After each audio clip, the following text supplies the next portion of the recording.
Hey everybody! So I'm super excited to announce that I am now a member of the My Favorite Things design team. So yay, so exciting. So this is kind of my first official MFT DT card. So I started with the Lisa Johnson Designs. This is the Splendid Sunflower stamp set. And of course I had to use my newest favorite ink color, which is the Razzleberry. And I used just the one ink color for all the flowers, just stamping them off onto scratch paper. So I ended up with 3 different shades of the same ink color. So that's kind of one way to stretch out your ink pads. If you don't have a large variety of colors, you can do things like this and you end up with several shades of the same colors. So I purposely wanted to keep the lower right area of this piece of cardstock the lighter shades because I'm planning on stamping a sentiment over it. I thought I would do a completely one layer, super simple card, like the type you can easily mail and wouldn't have to pay extra for. This is also one you could really easily mass produce because you're basically just making your own pattern paper. So you could do like large full-size sheets of it and then just cut it up. But I'm just doing this small piece for this one card. So did the flowers first, and then I just stamped the leaves kind of randomly using the Jelly Bean green ink, and same thing, kind of stamping them off here and there to keep that lower right area with a more faded look. And then I took the Razzleberry ink again and a sponge dauber to sponge all the edges just to kind of finish it off a little more. And when you do it this way, if you lay it on scratch paper and you pull the ink from the scratch paper then towards the cardstock, you get a softer look.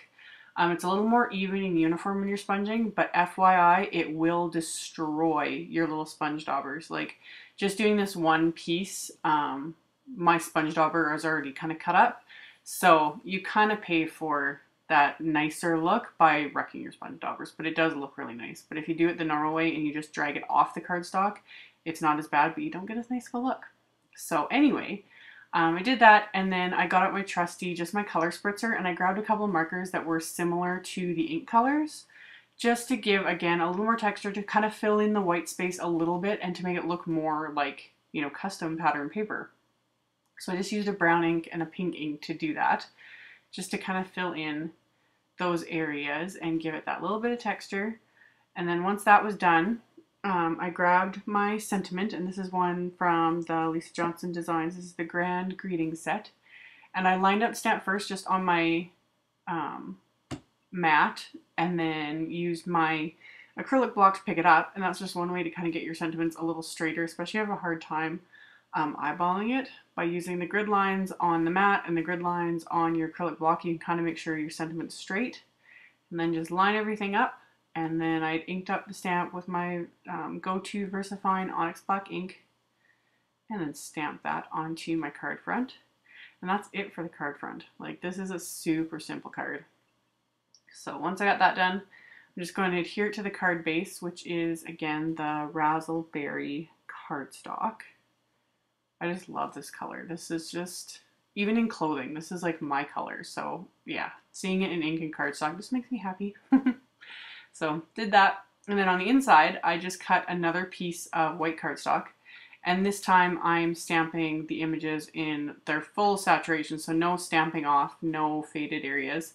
I just stamped the flower in the corner and then the leaves just to kind of frame the image, and then left the rest of the area white so there's a place to actually write something to the recipient. And then of course grabbed the Razzleberry ink again and my sponge dauber and just lightly sponged, not as heavy, but lightly sponged along all the edges just for some continuity. And I'm just going to adhere that to the inside of the card, and that is it. So you can see that was a spot where I kind of screwed up, but that's the back of the cardstock and it gets adhered and you'll never see it. So as always, there'll be a link below to my blog post with links to all the supplies used, and I will see you guys next time. Thanks so much for watching. Bye!